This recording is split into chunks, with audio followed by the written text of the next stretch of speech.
Kia ora, good evening. The latest closure of the Milford Road at the Homer Tunnel due to rockfall is expected to cost operators in the area hundreds of thousands of dollars in revenue. The New Zealand Transport Agency is working to reduce rockfalls which threaten the safety at the Homer Tunnel. The Milford Road from Homer Tunnel to Milford Sound is closed from today for up to 14 days. Real Journey's CEO Richard Lauder says Milford Road closures over the past 8 months have cost the company millions of dollars in revenue, but says that he supports the work NZTA is undertaking.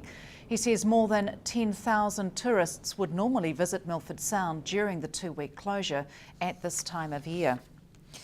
Police were called to an Invercargill primary school yesterday to assist following a behavioural incident. However, Waverley School Principal Kerry Hawkins says the incident doesn't reflect general student behaviour. I spoke to him about teachers' rights of restraint and protecting students from violence.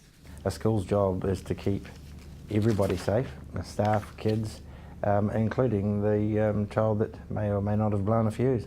What restrictions are around teachers about restraining children these days? It's actually pretty limited. The usual response would be to evacuate everybody else, and so you're keeping them safe, and then perhaps isolate the individual in the room that the event's taking place in, or under certain circumstances a limited amount of restraint is possible, usually either to keep yourself or a staff member safe, but sometimes, and not infrequently, it's also the violent child themselves, because a lot of them will do some serious damage to themselves if the temper tantrum goes unchecked. How often are teachers forced to call in reinforcements like the police? It's not that common, certainly not at the primary level and not down here. I've been teaching close to 40 years now, and I may have been involved with either directly or indirectly with maybe half a dozen such incidents in that time, and I don't know of any other time that the Invercargill police have been called to a primary school. Do you think it could be a growing problem with the type of children that are coming through the schooling system now? No, I don't get an impression of that. I do know that times are still hard for a lot of families, and usually when you look at a kid in this sort of situation, the problem's not the problem. The trick is to find out what's behind it. So what sort of support is available for parents and these children? Well, your first port of call obviously is usually the school, and then the school can access, whether it's the school or not, but there is assistance available from the RTLB service, from special education, child, adolescent, family service. So there are still some players left in the game, if you will, and some resource there. A third of New Zealanders can't afford to heat their homes adequately during winter, according to a survey released today. The CanStar Blue survey of 2,060 people found 36% of respondents can't afford to heat their homes adequately in winter.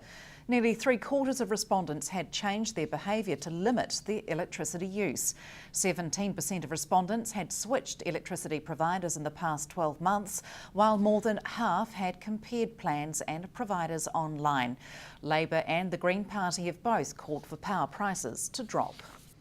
New Zealand's inaugural Kiwi Indian Hall of Fame Awards were held this week, recognising the contribution of people who give back to their community.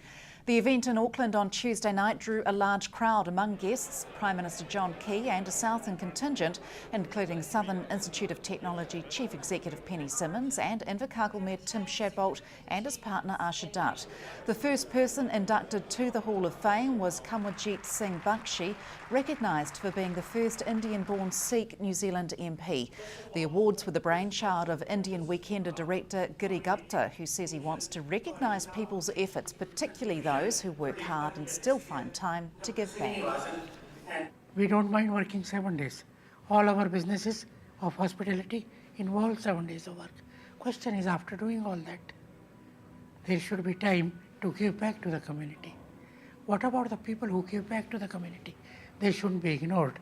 There should be some phenomenon, some method to recognize them, to single them out. This Hall of Fame will single them out. I got this idea from President Obama, who confirmed first person of Indian origin to the American National Hall of Fame. He was the doctor who was instrumental in laser eye surgery.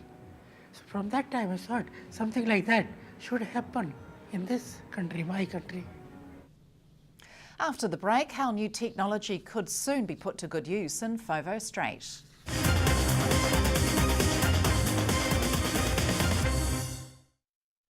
Welcome back. A new diagnostic technique designed to reduce losses and minimise the spread of oyster-killing disease Bonamia could soon be put to use in the Foveaux Strait. The bluff oyster was almost wiped out by Bonamia, and while the beds are now in recovery, it's still present in the fishery.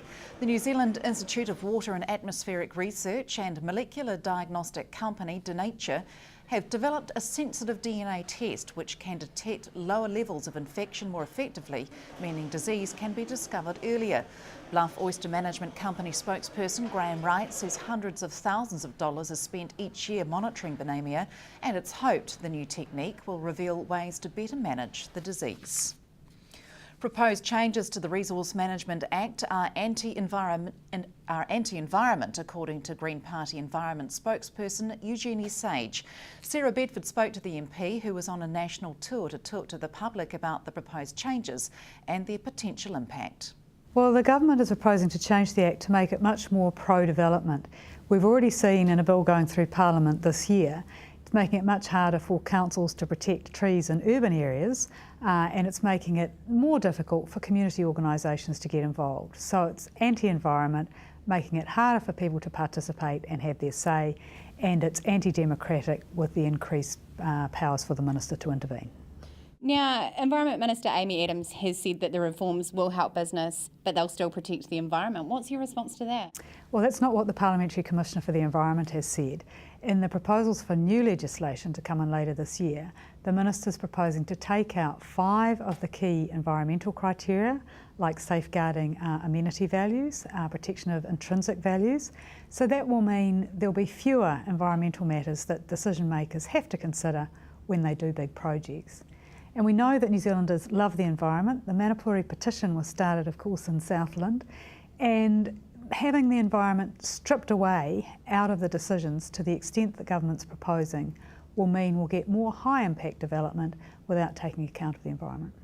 Are you concerned around the impacts that industries such as farming could have on the environment if these changes go through? What it will mean, it will be much harder for Environment Southland to control land uses such as dairying to protect Waituna Lagoon and protect water quality. They'll have to go through a much more rigorous cost-benefit analysis, and it's putting everything into sort of monetary terms. It's knowing the price of everything and the value of nothing. Now, the Resource Management Act has been described as time-consuming and cumbersome. Do you think we did need some change? When you're making decisions about how the environment's looked after, these decisions do take time. And involving the community means people have a say and projects get modified. So things do take time, but generally bigger consents do go through in about 6 months. There's certainly a need for some changes too, for smaller activities, garages and the like, for those to go through quickly and effectively. But the changes the government's proposing are much more than that. They're stripping the environmental criteria out of the heart of the Act Part 2. Do you think there is room for compromise? We need to have legislation that's enduring, that it doesn't just last the 3 years that a government's in power, and that's why we'd encourage the government to backpedal on some of their more draconian proposals so that we can have legislation that endures past their term. A new dog park in Invercargill is a step closer with the South Alive Group's proposal for a 2-acre canine facility close to approval. In a report to Council to be tabled on Monday, it's recommended the proposed dog park on the Alice Road town belt be approved. 2 entrances off Ness and Crinan Streets will lead into 2 separate fenced areas for small and large dogs to roam. Signage, sheltered seating in both parks, doggy-do bins and drinking water would also be provided. It's proposed the Invercargill Parks Division maintains the site while the South Alive Group takes the responsibility of keeping the area litter-free. Southland musicians Liv McBride and Graham Waller released their debut album last night. South Today caught up with the duo Into the East at their sound check ahead of the performance to kick off their national tour. It's been 18 months of hard work putting together the album Fight from the Inside, a collection of 12 original songs. The duo performed at the Southland Musician Clubs in Invercargill last night, launching their album and national tour at the same time. The musicians had worked together for around 7 years before deciding to make an album together. It was a big decision to create the album, and it's been a challenge getting to the point of release.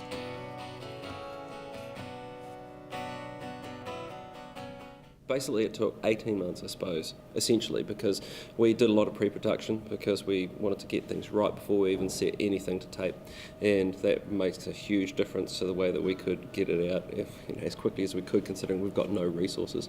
So, yeah, 18 months, yeah. Describe for me your style. Our style is kind of a mix of folk and country. We call it alt country or alt folk country, because if you put alt on the front you can do whatever you like, and it makes a whole bunch of difference because we've got sounds on there that don't fit either of those sort of genre, and we like it like that. Makes it more interesting for us. What are your hopes or goals as to how far this goes? Oh, $1 million question. Hopefully $1 million question. We want this album to go as far as it can. We're not silly. We know that there's a lot of promotion involved in getting music out there. The advice that we've been given is, as long as you have a good product, it will go far, but you do need to push it. So our intentions are for this year to go on a nationwide tour now, and then to do a Trans-Tasman tour at the end of the year, and then an international tour of festivals next year, and who knows, hopefully it takes off. And that's it from news. Coming up in sport, more from the 2013 New Zealand Division 2 swimming competition from the news team. Good night.